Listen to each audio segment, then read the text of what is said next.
You want the newest, most cutting-edge technology Disney has to offer at sea, but you also have a budget.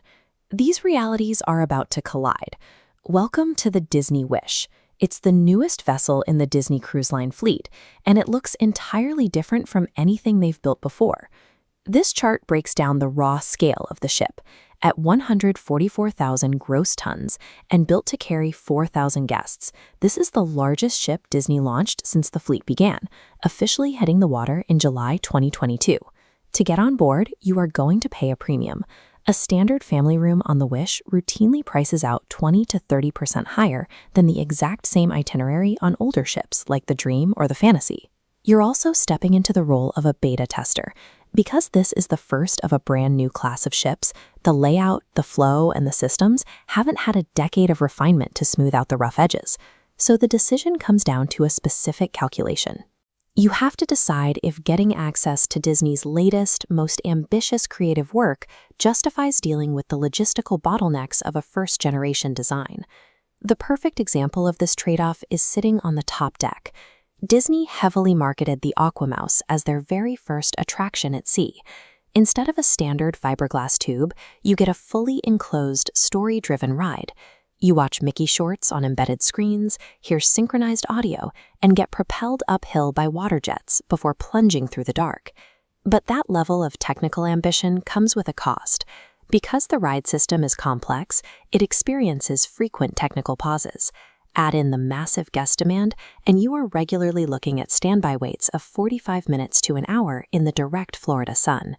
The AquaMouse tells you exactly what kind of ship the Wish is. It prioritizes complex, narrative-driven innovation, even if that innovation generates heavy crowd bottlenecks you'll have to navigate daily. That same ambition extends to the main dining rooms, where Disney traded quiet elegance for aggressive, highly integrated intellectual property. This matrix shows how the four main dining venues stack up against each other. On one axis, we have culinary focus, and on the other, theming intensity. Look up here at the top right, where Worlds of Marvel sits at the extreme edge of theming intensity. This room is packed with screens, interactive quantum core devices on every table, and a scripted superhero show happening all around you. The volume is loud, and the visual stimulation never stops. If you sit down expecting to have a normal catch-up conversation with your family about your day in port, you will be shouting over an Avengers battle sequence. Dining on the Wish requires you to know what you're walking into.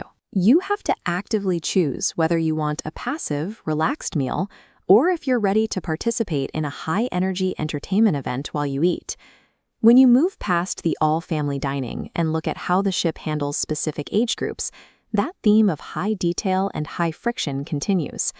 The Star Wars Hyperspace Lounge is an incredibly detailed adults-only bar.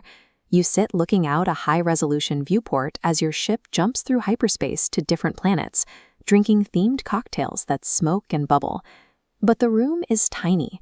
Because the capacity is so severely limited, getting inside often requires a reservation, creating a layer of stress for what is supposed to be a relaxing evening lounge. Down the hall in the Vibe, the dedicated space for teenagers, you'll find a beautifully designed modern interior space packed with gaming consoles, coffee bars, and lounge seating. Yet, unlike the teen clubs on the Dream and the Fantasy, the Wish completely omitted an outdoor deck for the Vibe. Teenagers have zero private outdoor space to hang out in the sun. The designers prioritized intricate, highly themed microenvironments. To get them, they sacrificed the expansive, relaxing footprints that made older Disney ships feel so open.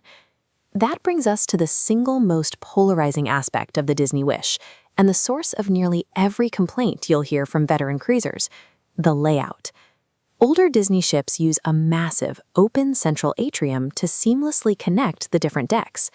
The Wish abandons that open flow and instead forces you into narrow, disconnected corridors to get from venue to venue. This graphic shows the major friction points guests encounter daily: dead ends on the promenade deck, a significantly smaller adult pool area, and the absolute chaos of elevator logistics. They removed the midship elevators entirely. If you want to move vertically, you have to hike to either the extreme forward or extreme aft of the ship, creating massive bottlenecks every time a show lets out or dinner ends. If you step onto this ship and try to wander aimlessly, You will get frustrated. You have to board with a pre-planned navigational strategy to avoid these specific choke points. That is exactly why we created the Disney Cruise Handbook. It gives you the exact floor-by-floor routes to bypass the crowds, available right at mydisneybrain.com. The layout of the Wish aggressively punishes those who just wing it, but it heavily rewards passengers who arrive prepared. Now we have to pull back from the onboard experience and look at the raw numbers. This pricing table compares the seasonal nightly cost of the Wish against the Fantasy and the Dream. Across the board, you are paying a distinct premium just to step foot on the newest hardware. Notice the steep cost differential between the columns here. For a family of 4 sailing during a peak holiday week, the price of an inside stateroom on the Wish often equals the cost of a spacious veranda room on the Dream. Booking this ship means you are explicitly paying for the vessel itself. The Wish is the primary destination, not the ports of call. So is the Disney Wish worth it? The answer is entirely dependent on your specific traveler profile. This flowchart maps out the scenarios. If you are a first-time cruiser, the Wish is an easy entry point. The modern aesthetics and the heavy integration of Marvel and Frozen themes into the dining rooms create a high-energy environment you won't find on older ships. Because you haven't spent years sailing on the older ships, you won't even notice the missing midship elevators or the narrower hallways. You have no legacy habits to break. If you are a strict budget optimizer, skip it. You will get a significantly larger room and a longer itinerary for less money by booking the Fantasy or the Magic. If you are a returning Disney Cruise Line veteran, you need to set your expectations. You have to mentally prepare yourself to abandon your old navigation routines and accept a more crowded pool deck. But if you are an intellectual property fanatic, book it. The Wish offers the most dedicated physical spaces for Star Wars and Marvel fans currently available in the Disney fleet. You don't want to choose your ship based on hype. Look at your budget, your patience for crowds, your desire for new technology, and make a logical choice. The perfect Disney ship doesn't exist in a vacuum. It is created the moment you align your family's actual priorities with the right vessel.